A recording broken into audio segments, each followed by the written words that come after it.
Shalom, shalom frères et sœurs en Christ et bienvenue à la Rhapsodie de ce jeudi 21 septembre 2023. La Rhapsodie est écrite par le pasteur Chris Oyakilome et la lecture vous est offerte par les vérités de l'Évangile. Le thème d'aujourd'hui est « Comprenez l'essence de la prière ». Alléluia. Et le verset est pris de Éphésiens 6, verset 18, la version NIV qui dit « Et priez dans l'esprit en toute occasion, avec toutes sortes de prières et de requêtes. Avec ceci, dans votre esprit, soyez vigilants et continuez toujours à prier pour tous les saints. » Alléluia. Le pasteur Christ dit, pour certaines personnes, la prière est une simple cérémonie rituelle ou religieuse.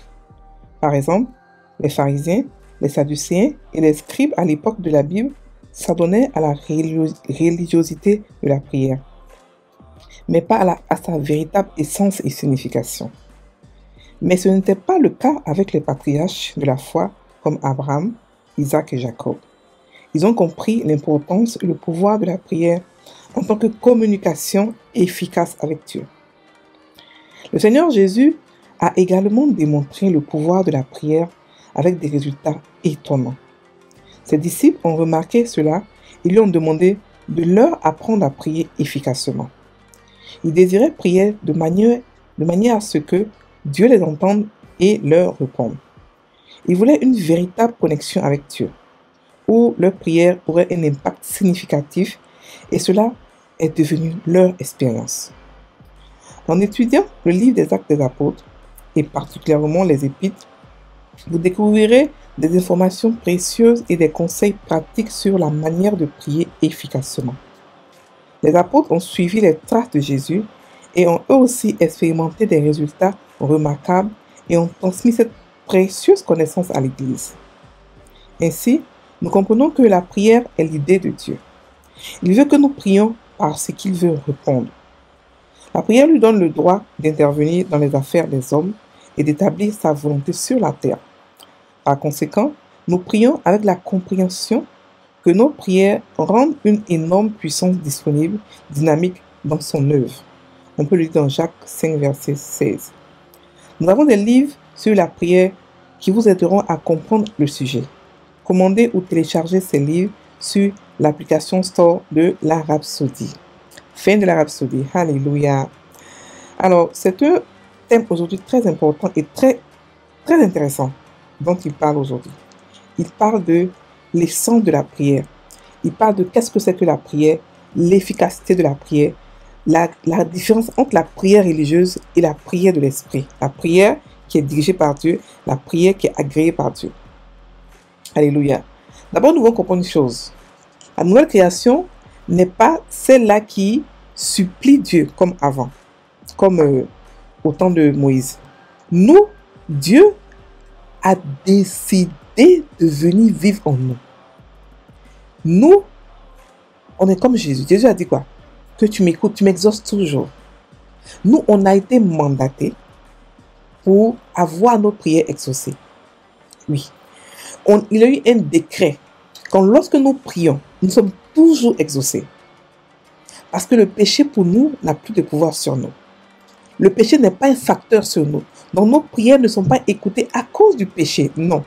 Nos prières ne sont pas écoutées souvent. Nous ne sommes pas exaucés parce que nous ne savons pas comment prier. La manière de prier. La manière. Alléluia. Donc ici, il nous explique que les pharisiens faisaient des prières religieuses. Les pharisiens, les sadducéens, au temps de Jésus, ils n'ont pas compris que la prière était une communication. Mais par contre, les patriarches, Abraham, Isaac et Jacob, ont compris cela.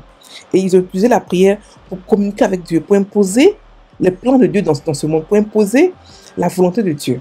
Remarquez que même Jésus a fait la prière de notre Père. C'était une prière pour pouvoir imposer la volonté, le royaume des cieux sur la terre. C'était la prière pour pouvoir faire le premier détachement du royaume des cieux sur la terre. Donc il a fait cette prière. Cette prière n'est plus d'actualité. On ne fait plus le Notre Père. Quand vous lisez le Notre Père, vous comprenez que le Notre Père a été fait au temps de Jésus. C'était avant la grâce. La prière a été exaucée. Alléluia. Donc, ici, nous voyons qu'il y a une différence entre les patriarches et puis les pharisiens, les religieux, qui priaient pour pouvoir plaire aux hommes, pour pouvoir plaire à Dieu, pour pouvoir... C'était des prières frustrées. On a tous passé par là où on a eu des prières, on a eu à prier, on n'a pas été exaucé, on était frustré parce qu'on ne comprenait pas qu'est-ce que c'est que la prière. On ne comprenait pas. Frères et sœurs en Christ, si Dieu est venu faire de nous sa maison, son église, c'est qu'il veut prier, c'est qu'il veut qu'on prie, c'est qu'il veut communier avec nous et c'est qu'il veut nous donner des réponses. La prière est instaurée par Dieu et non par les hommes. On n'a pas demandé à prier. C'est lui qui a instauré une relation entre nous. Parce qu'il voulait, même quand Adam a péché, il a voulu continuer avec Adam sa relation. Malgré que Adam a brisé la relation. Donc, il a instauré la prière. La prière n'est pas un fardeau. La prière, c'est l'oxygène, la respiration. La prière, c'est la communion. C'est-à-dire que c'est la nature du chrétien. Prier, ne pas prier pour un chrétien, c'est comme ne pas vivre. Alléluia. Donc, le chrétien a besoin de prier. Et la prière, c'est une danse d'amour avec Dieu. C'est une valse. C'est quelque chose qu'on fait et qu'on aime faire. C'est quelque chose qu'on fait et qu'on enjoy parce que dans la prière, on te répond toujours. Une communication, une communion, une intimité avec le Seigneur. Donc, si vous priez et que vous ne recevez pas de réponse, ça veut dire que vous priez de manière religieuse. La prière est faite pour être enjoy. Elle est faite pour être... On doit s'empresser de prier. Parce que dans la prière, on change les situations. Dans la prière, on communie avec le Seigneur. Dans la prière, on se sent aimé. Dans la prière, on se sent écouté. On se sent considéré. Dans la prière, on a une intimité avec le grand Dieu. La Bible dit qu'il est venu habiter avec nous. Il nous conduira dans toute la vérité. Ça veut dire que on peut tout savoir dans la prière. Et la prière, ce n'est pas forcément qu'on se met à genoux pour crier, parler, non. Il y a des prières passives et des prières actives. La prière active, c'est quand tu es rempli de Dieu et que tu pries. La prière passive, c'est toute la journée. Quand tu parles à Dieu dans ton esprit, quand tu es tout le temps en communion avec lui parce que tu le connais. Tu as une relation avec lui dans sa parole. Alléluia. Donc, ici, le pasteur explique aussi que quand on lit les livres des Actes des Apôtres, on se rend compte qu'il y a beaucoup de sortes de prières et que les prières marchent. Dieu établit beaucoup de prières. Pourquoi? Il nous donne le choix de pouvoir choisir ce qu'on veut pour régler un seul problème. C'est pour ça qu'il y a la prière d'accord, la prière de foi, la prière d'adoration, l'intercession, la prière fervente. Il y a tellement de sortes de prières. Pourquoi? Il veut nous montrer à quel point il est prêt à répondre à nos prières. Il est prêt à exaucer nos prières. Donc, il a donné beaucoup de choix. Tu choisis ce que tu veux. Bien sûr, inspiré par le Saint-Esprit.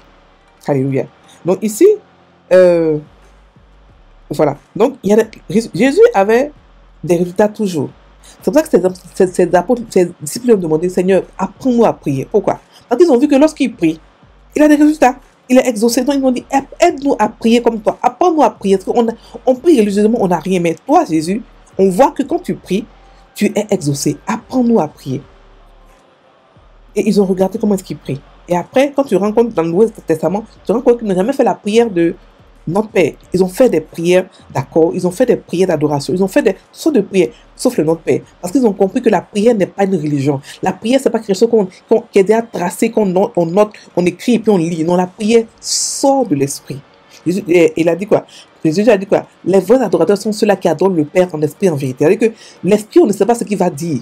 Tu pries et il te conduit, tu te laisses aller, tu te laisses conduire dans la prière en esprit. Pour ceux qui ne prient pas en langue, vous devez comprendre que la prière en langue est la prière la plus spirituelle qui soit. La prière en français n'est pas spirituelle, c'est la langue des hommes. Dieu n'est pas homme, Dieu est esprit. Donc c'est la prière en esprit qui est la prière qui est écoutée et comprise, entendue et exaucée par Dieu. Donc, quand nous prions avec la compréhension de ce que nous faisons, ça fait toute la différence. Quand nous prions avec entendement, avec compréhension, nos prières sont puissantes.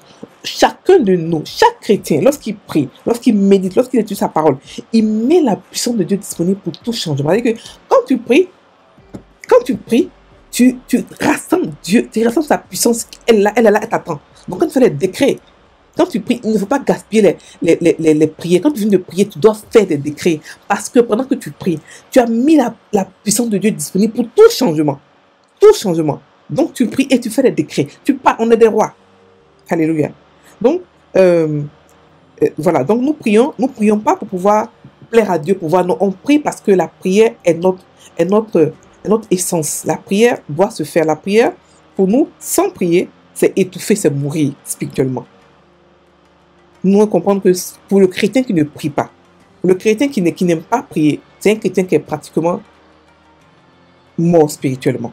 Parce qu'il ne se réveille pas, il ne sait pas comment prendre son état de Dieu. Parce que quand on prie, on rentre dans notre état de Dieu pour pouvoir faire des changements. On rentre, c'est-à-dire que, comme ça, la Bible nous dit prier sans cesse. Et puis, il nous dit aussi, soyez, ne vous pas de vin, mais soyez remplis de l'esprit. Ça veut dire que quand on prie, il y a une manière de se remplir pour être complètement toujours en esprit. Et la prière est un des moyens de pouvoir réellement être rempli de l'esprit tous les jours. Alléluia.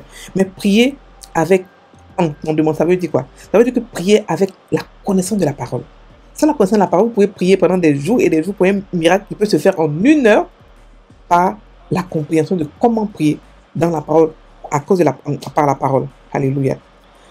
Donc voilà, donc le pasteur nous explique ici l'importance de la prière, l'essence de la prière. Pourquoi est-ce que nous devons prier et nous devons aimer prier? La prière n'est pas un fardeau. Non, ce n'est pas un fardeau. C'est au contraire un moment de réjouissance, de joie, d'intimité avec le Saint-Esprit. Alléluia. On va maintenant prendre la prière. Cher Père, merci pour le privilège de communier avec toi dans la prière par le Saint-Esprit. Je suis victorieuse en toutes circonstances.